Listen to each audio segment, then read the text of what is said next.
యొక్క పరీక్షో. ఆ అరుణాచల క్షేత్రంలో శేషాద్రి స్వామి ఎన్ని పరీక్షలు ఎదుర్కొన్నారో, భగవాన్ రమణులు ఎన్ని ఇబ్బందులు పడ్డారో, అంత కష్టము కావ్యకంఠ గణపతి ముని పడ్డారు. ఆనాటి నుండి 3 రోజులు అన్నదాన సత్రంలో ఒక పూట భోజనం పెట్టేవారు. రాత్రి అయ్యేసరికి ఏదో కాస్త మంచినీళ్ళు తాగడమో కాస్త మజ్జిగ తాగడమో చేసి పడుకునేవారు అన్నదమ్ములు ఇద్దరు. ఎక్కడ అన్నం దొరికేది కాదు. 3 రోజులు అయిపోయిన తర్వాత అన్నదాన సత్రంలో 3 రోజుల కన్నా పెట్టం, వెళ్ళిపోమన్నారు.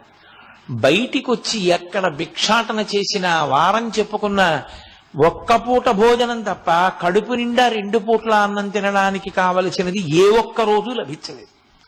ఈ తమ్ముడేమో ఆకలితో ఏడుపు. ఈ బాధ పడలేక ప్రతిరోజు ఆయన ఒక శ్లోకం రాసి హరసహస్ర రచన చేస్తాను అని ఒక శ్లోకాన్ని రచించడం, అరుణాచలం దేవాలయంలోకి వెళ్ళడం,